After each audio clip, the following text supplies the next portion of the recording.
Bonjour les amis, je viens de regarder la grande confrontation, donc ce débat organisé entre les têtes de liste des petits partis en termes d'intention de vote pour les élections européennes. Et pour que ce soit un peu intéressant, je l'ai regardé avec mon petit répertoire de sophismes. Donc les sophismes, c'est ces arguments quand on les écoute comme ça à la volée, on se dit ah ouais, mais quand on regarde d'un peu plus près, on se rend compte que c'est des arguments qui font vraiment pas avancer le débat. Et ce que je m'étais dit, c'est que j'arrêterais de regarder au bout de 4 sophismes. Mais le truc c'est que je me suis rapidement retrouvé avec toute une collection, et du coup je vais plutôt vous proposer mon top 4, mes 4 sophismes préférés du débat. Mais d'abord, une précision sur l'objectif de cette vidéo. Avec cette vidéo, je veux pas juste critiquer pour critiquer, parce que des sophismes, on en fait tous, et moi le premier. Parce qu'au fond, un sophisme, c'est juste une solution de facilité. On est un petit peu acculé dans le débat, les choses se passent pas très bien, et plutôt que de risquer de perdre la face, plutôt que de dire « j'ai besoin de plus d'informations pour juger », on va essayer de s'en sortir tant bien que mal avec un argument à l'arrache. Et donc l'intérêt de se constituer un petit répertoire de sophismes, c'est pas tant d'être capable de les repérer dans le discours de l'autre, c'est d'être capable de se retenir quand on est sur le point d'en faire un. Ceci dit, c'est parti pour le top. Let's go!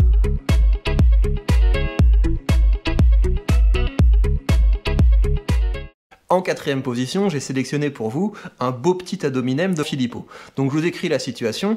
Vous avez Benoît Hamon qui s'engage dans une tirade pour défendre l'écocide, donc le fait qu'on puisse attaquer un gouvernement ou une entreprise pour crime contre l'environnement. Et là, Florian Philippot l'interrompt pour lui dire qu'il dit ça alors même qu'il a été membre d'un gouvernement qui a signé des accords commerciaux qui ont eu des impacts néfastes sur l'environnement. Plutôt que de parler du sujet, on attaque l'homme. Et ça, c'est le sophisme le plus répandu, et pour une bonne raison. D'une part parce que c'est très efficace, si vous salissez quelqu'un, il en restera toujours quelque chose, et d'autre part parce que c'est très facile, les hommes sont pas parfaits, si on creuse un petit peu, on va toujours trouver une part d'ombre, et plutôt que de prendre la peine de discuter les idées, il y a toujours moyen d'attaquer l'homme. En 3ème position, Jean-Christophe Lagarde nous a proposé un joli chiffon rouge. Le chiffon rouge, c'est le sophisme qui consiste, quand vous êtes mal embarqué, à essayer de sauver les apparences en tentant de faire diversion. Et dans une situation où Jean-Christophe Lagarde était face à des adversaires qui réclamaient une interdiction totale et sans délai du glyphosate, il nous a sorti de sa poche un fruit de la passion. Et son argument c'était, vous voyez ce fruit, il a été cultivé en Inde,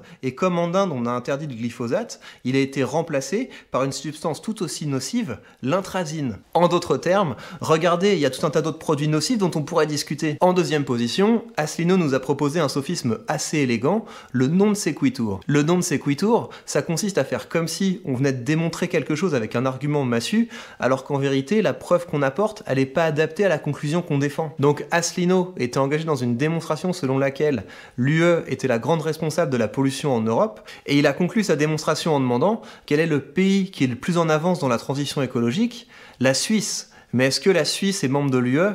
Non. À la volée comme ça peut passer, mais par exemple, les États-Unis sont pas non plus très avancés dans la transition écologique, et c'est pas vraiment la faute de l'UE. En 1ère position, le sophisme qui m'a fait le plus rire, un tout quoque de Francis Lalanne. Parce que le tout quoque, c'est vraiment le degré zéro de l'argumentation. Donc vous avez Francis Lalanne, qui s'engage dans un éloge de Victor Hugo et de sa vision généreuse de l'Europe. Et là, vous avez Asselineau qui l'arrête en disant que oui, mais Victor Hugo, il a aussi écrit des choses, notamment sur l'Afrique, dont on peut pas être fier, ce qui au passage est un ad hominem. Ce à quoi Francis Lalanne répond, oui, mais à vous aussi, il a dû vous arriver de dire des bêtises. Et j'ai trouvé ça amusant parce que c'est vraiment une réaction de mauvais élève. Mais je voudrais bien insister sur un point. Il faut pas abuser du repérage de sophisme, parce qu'au fond, un sophisme, c'est tout ce qui nuit au bon déroulement d'une discussion, c'est tout ce qui empêche d'avoir une discussion constructive. Et donc si vous discréditez en bloc le discours de quelqu'un sous prétexte que vous avez repéré un sophisme, eh ben c'est aussi un sophisme quelque part, parce que c'est une généralisation hâtive. Si vous voulez progresser en argumentation, si vous voulez avoir des discussions plus constructives, je vous ai préparé une toute nouvelle playlist, et je vous y retrouve tout de suite.